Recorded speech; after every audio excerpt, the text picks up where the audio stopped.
जो जितनी ऊंची दीवार लांघ सकता है, जो जितना अधिक पैसा शिक्षा पे खर्च कर सकता है, वो उतनी बेहतर शिक्षा पा सकता है। लेकिन अगर एक देश एक है, लोकतांत्रिक देश है, तो शिक्षा भी सबको एक समान रूप से तो मिलनी ही चाहिए।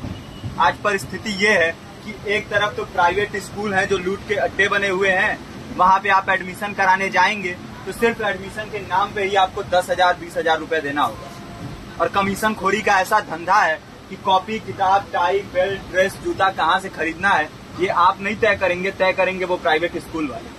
यानी आम लोगों की मेहनत की आखिरी कौड़ी उनके जेब से वसूल लेना चाहते हैं। और दूसरी तरफ सरकारी स्कूलों में न तो पर्याप्त टीचर हैं, न पर्याप्त बिल्डिंगें हैं। 2019 का ही ये पुराना आंकड़ा है कि हर 100 में से 52 स्कूलों में या तो एक टीचर है या 2 टीचर हैं। और उन्हीं टीचरों के ऊपर जिम्मेदारी थोप दी जाती है कि जनगणना करो, मतगणना करो, पशु गणना करो, तमाम काम करवाए जाते हैं। और 19 के बाद से तब से कितने टीचर रिटायर हुए होंगे और 18 के बाद से कोई टीचर की वैकेंसी भी नहीं है। आप खुद भी सोच सकते हैं ये परिस्थिति और कितनी बिगड़ी हो। इसीलिए हम लोग ये मांग उठा रहे हैं, चाहे कोई राष्ट्रपति का बच्चा हो या किसी मजदूर का, सबको शिक्षा एक समान मिलनी चाहिए और निःशुल्क रूप से मिलनी चाहिए। प्रेमचंद ने अपने दौर में भी कहा था कि एक सभ्य समाज में ऊंची से ऊंची तालीम मुफ्त होनी चाहिए और इसका पूरा खर्च गवर्नमेंट को उठाना चाहिए, क्योंकि हमारे देश को फौज से ज्यादा आवश्यकता तालीम की है। और शिक्षा से जुड़ता हुआ ही दूसरा मुद्दा हम लोग उठा रहे हैं। दूसरा मुद्दा है रोजगार का। रोजगार की परिस्थिति ये है कि आज सरकारी सेक्टर हो या प्राइवेट, सब कुछ ठेका संविदा के हवाले किया जा रहा है। परमानेंट नौकरियां लगातार घटाई जा रही है।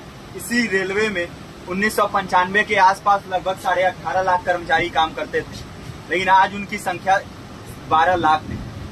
आप खुद भी सोच सकते हैं कितने बड़े पैमाने पे परमानेंट पदों को घटाया जा रहा है। और आज आलम ये है, एक तरफ लाखों पद खाली पड़े हैं, फिर भी कोई वैकेंसी नहीं निकलती। जो वैकेंसियां निकलती हैं उनमें भ्रष्टाचार होता है, पेपर लीक हो जाते हैं। RO, UP police, BPSC, SSC, CGL, ऐसे तमाम पेपर लीक हो चुके हैं, आप लोग भी जानते ही हैं। अभी नीट की धांधली में ये पता चला कि एक एक पेपर 30 लाख से 50-50 लाख रुपए में बेचा गया। हम और आप तो ये पैसा नहीं दे सकते। पूरी की पूरी कारस्तानी सरकार, प्रशासन, शिक्षा माफियाओं की होती है। और भुगतता कौन है?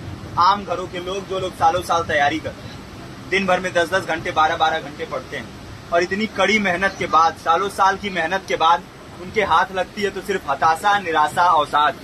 बहुत से छात्र नौजवान जो इस बेबसी में, इस डिप्रेशन में नहीं जी पाते, आत्महत्या तक के कदम उठा लेते हैं। लेकिन ये देश की विडंबना है कि टीवी चैनल, अखबार, मीडिया, नेता, मंत्रियों के लिए कहीं ये कोई मुद्दा नहीं है। उनके लिए मुद्दे हैं तो जाति, धर्म, रंग, नस्ल, अगड़ा पिछड़ा। आज जब पूरी परिस्थिति इतनी भयावह है तो ये जरूरी है कि लोगों के बीच में जाया जाए, लोगों को संगठित किया जाए और एकजुट किया जाए। क्योंकि आज अगर अपने मुद्दों पर बोलेंगे नहीं तो कल को ये परिस्थिति और बिगड़ेगी। हो सकता है ले दे के अपनी जिंदगी तो हम लोग काट ले जाएंगे, लेकिन आने वाली पीढ़ियों को क्या भविष्य देके जाएंगे, ये भी सोचने वाली बात है। हमारे साथी ने आपको पर्चा दिया है, पर्चा आप तक पहुंच गया है। पर्चे में और भी बातें हैं, इसको पूरा विस्तार से पढ़िए। पर्चे में हमारा नंबर है, संपर्क कीजिए।